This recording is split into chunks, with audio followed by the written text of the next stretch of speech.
The Battle of Mons was the first major action of the British Expeditionary Force in World War I. At Mons, the British Army attempted to hold the line of the Mons-Condé Canal against the advancing German First Army. Although the British fought well and inflicted disproportionate casualties on the numerically superior Germans, they were eventually forced to retreat due both to the greater strength of numbers of the Germans and the sudden retreat of the French Fifth Army, which exposed their right flank. Though initially planned as a simple tactical withdrawal and executed in good order, the British retreat from Mons lasted for 2 weeks, and it is there where the story takes a supernatural turn. So what happened at the retreat of Mons?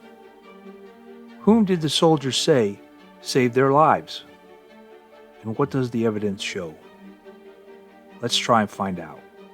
Hello, I'm Mike Droberg, Marine Corps veteran and filmmaker, and we will try to answer these questions on today's episode of Forgotten History.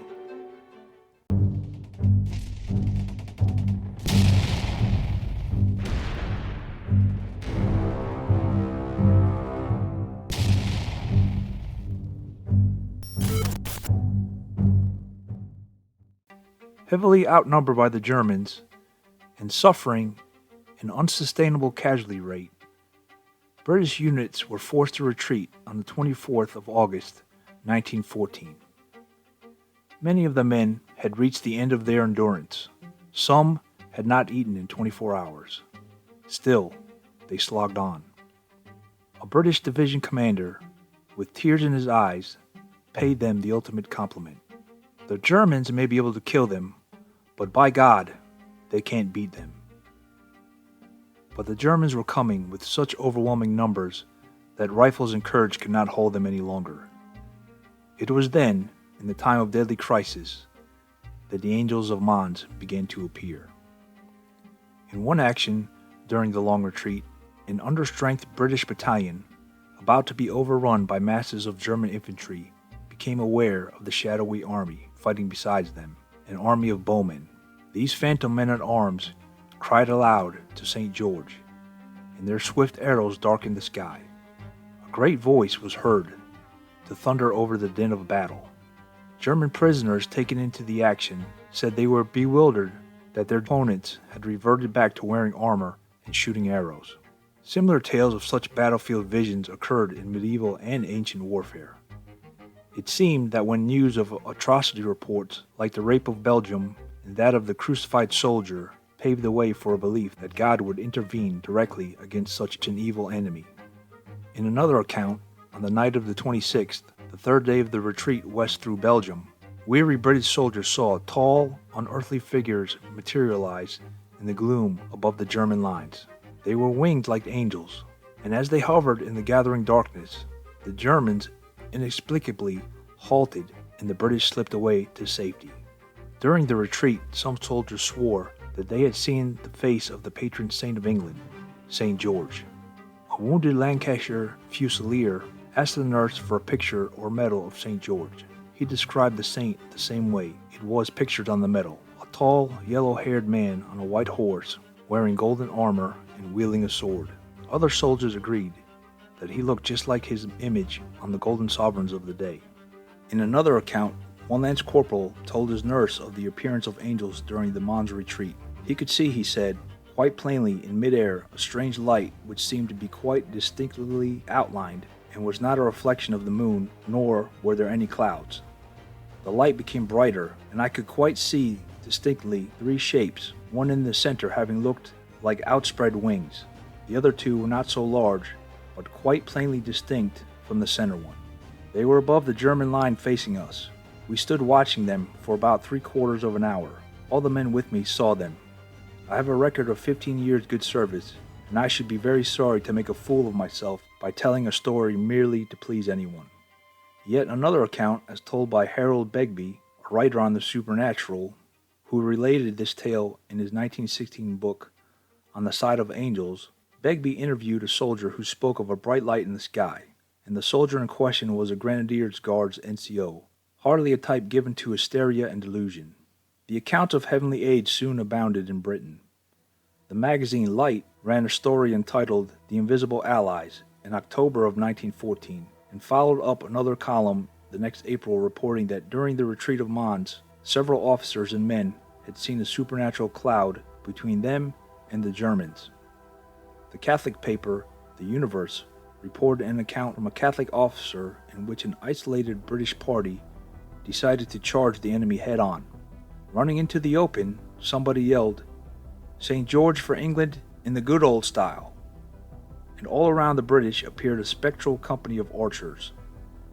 The British overtook the German trench, and a German prisoner later asked the officer who the officer on the Great White Horse had been, for the German riflemen had not been able to hit him. Captain Hayward, an intelligence officer with the British I Corps, referred to the Angel of Mons as 4 or 5 wonderful beings, robed in white, who faced the German lines in the brilliant sunlight, with hands upraised to halt the advancing enemy. He further referred to another occasion on which the sky opened with a bright light and figures of luminous beings appeared. By May of 1915, a full-blown controversy was erupting, with the angels being used as proof of action of divine providence on the sides of the Allies in sermons all across Britain and spreading into newspaper reports widely published across the world. These new publications included popular songs and artist renderings of the angels. There were more reports of angels and apparitions from the front, including even Joan of Arc. In a time of intense media interest, many of these reports allegedly confirming sightings of supernatural activity were actually secondhand, and some of them were hoaxes created by soldiers who were not even at Mons. A careful investigation by the Society of Psychical Research in 1915 said of the first-hand testimony, "We have received none at all, and of the second-hand, we have none that would justify us in assuming the occurrence of any supernatural phenomenon." The Society for Psychical Research went on to say the stories relating to battlefield visions, which circulated during the spring and summer of 1915, prove on investigation to be founded on mere rumor and cannot be traced back to any authoritative source. Given that the Society of Psychical Research believed in the existence of supernatural forces, the conclusions of this report are highly significant. The latest and most detailed examination of the Mons story by David Clark suggests that these men have been part of a covert attempt by military intelligence to spread morale-boosting propaganda and disinformation. As it was a time of Allied problems, with the Lusitania sinking, the Zeppelin attacks, and failure to achieve a breakthrough on the Western Front, the timing would make military sense. Also, some of the stories conveniently claimed that the sources could not be revealed for security reasons. And since during the retreat many troops were exhausted and had not slept properly for days, could such visions be hallucinations?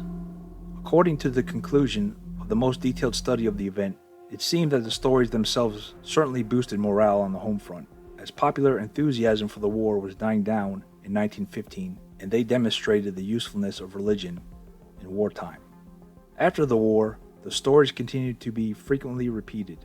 One of the most substantial pieces of evidence that is known to exist comes from Brigadier General John Charteris's memoir published in 1931, which stated, "An angel of the Lord, clad in white raiment, bearing a flaming sword, appeared before the German forces at Mons battle, forbidding their advance." However, General Charteris wasn't serving with the Second Corps in 1914, and was commenting on it therefore from a second-hand perspective, and an examination of his original war correspondence and notes from which his book's text was drawn makes no contemporary mention of the story at that time. It would appear likely that he retrospectively added it into the book narrative when writing it post-war. Those who scoffed at the tales of St. George, angels, and phantom bowmen were quick to point out that it was difficult to obtain first-hand authenticated evidence, which was certainly true. So then, what inspired the stories of angels, spectral archers, and the mighty figure of St. George? Was it hysteria, fatigue, or fear? Perhaps, but it is worth remembering that the men who told these stories, however exhausted, were tough, experienced soldiers used to such hardships, and a great many of them saw identical sights at different times and in different places. Maybe some of the stories were invented, maybe all those who said they saw a miracle were simply hallucinating. Maybe it was, after all, merely mass hysteria, but maybe it wasn't. Let us know your thoughts in the comments. Thank you for watching Forgotten History. Please like, share, and subscribe. If you have any comments or show ideas, we'd love to hear from you. Thanks again.